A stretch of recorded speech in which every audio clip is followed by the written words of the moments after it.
நிகழ்வாக தமிழ் மொழியிலான ஒரு பேச்சு உலமாக்களுடைய இல்முடைய சிறப்பு பற்றியதான தலைப்பில் உரையொன்றை நிகழ்த்துவதற்காக நாம் இவ்விடத்தில் அழைப்பு விடுவிப்பது மாணவ சகோதரன் யஹ்யா அவர்களே.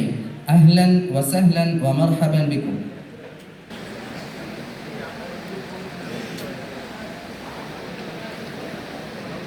பிஸ்மில்லாஹிர் ரஹ்மானிர் ரஹீம். الحمد لله رب العالمين والصلاة والسلام على رسول الله أما بعد فأعوذ بالله من الشيطان الرجيم. بسم الله الرحمن الرحيم. قل هل يستوي الذين يعلمون والذين لا يعلمون. صدق الله العظيم. وقال النبي صلى الله عليه وسلم العلماء ورثة الأنبياء. صدق رسول الله صلى الله عليه وسلم. الحمد لله. நாம் சந்தோஷத்தை பகிரும் இந்த நல்ல நேரத்தில் இஸ்லாத்தையும் இஸ்லாமிய சமூகத்தையும் பாதுகாக்கும் வீரர்களை இந்த உலகிற்கு பரிசாக வழங்கும் இந்த நன்னாளில் முதற்கட்டமாக அதிபர் அவர்களுக்கும்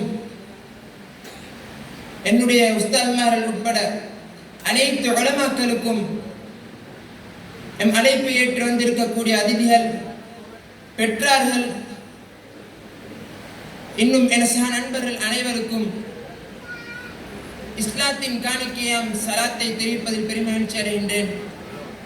அஸ்ஸலாமு அலைக்கும் வரஹ்மத்துல்லாஹி வபரகாத்துஹு.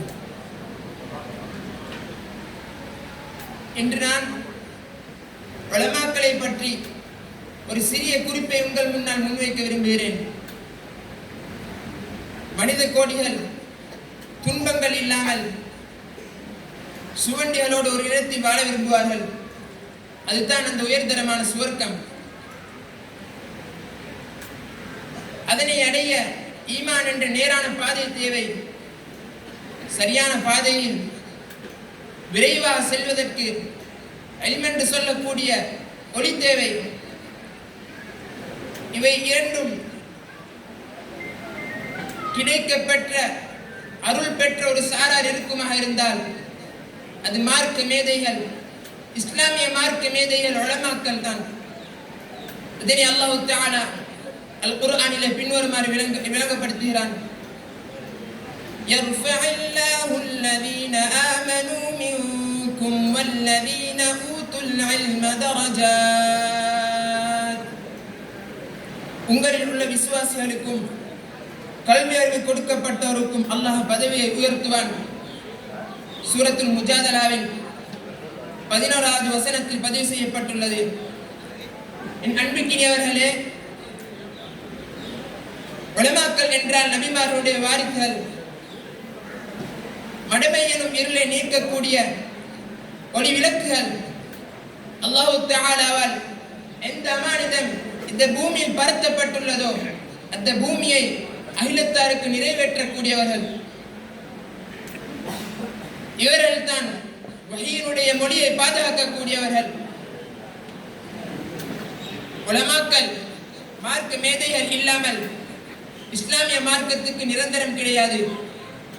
ஏன்?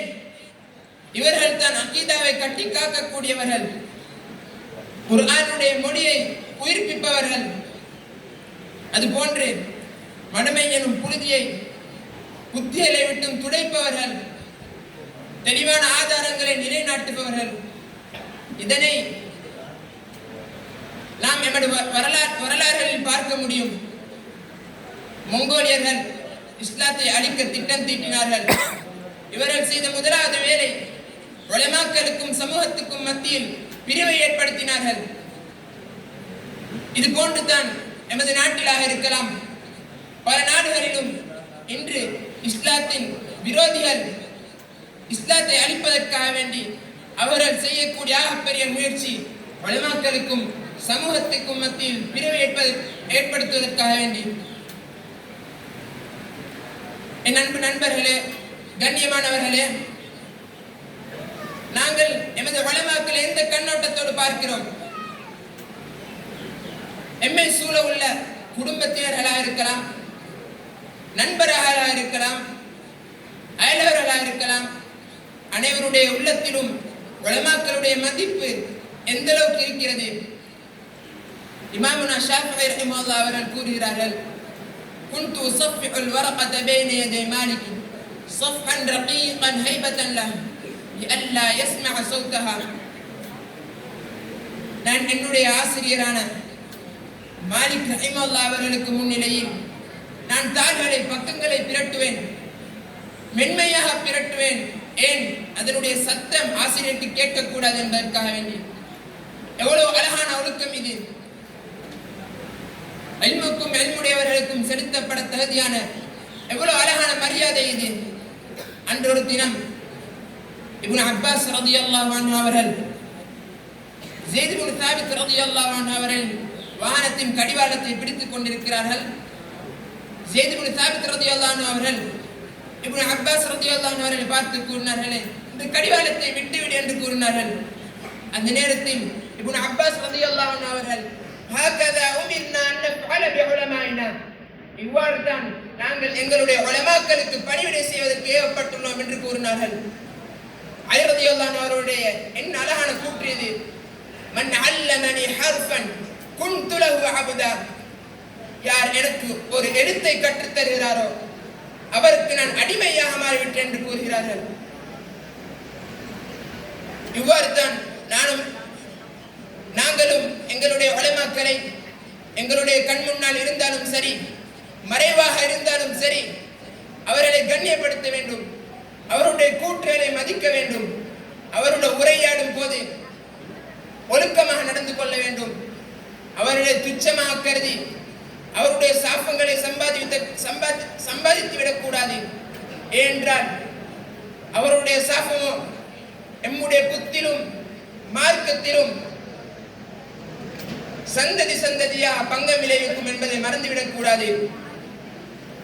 கண்ணியமான உலமாக்களே, அன்பு நண்பர்களே, ஆலிம் என்பது அகிலத்தாருக்கு முன்னால் கிடையாது, அடக்கியாலும் அல்லாஹுக்கு முன்னால் பார்வை பற்றற்ற தன்மை அல்ல, மாந்தர்களாக மாறி மறுமையை நேசிக்கும் புனிதர்களாக தேர வேண்டும். அன்றைய அறிஞர் உலகமோ ஆர்வனுடைய சொத்தை பார்த்து இழிவாக கருதி அல்லாஹ்வினுடைய கூலியை சிறப்பாக கருதினார்கள்.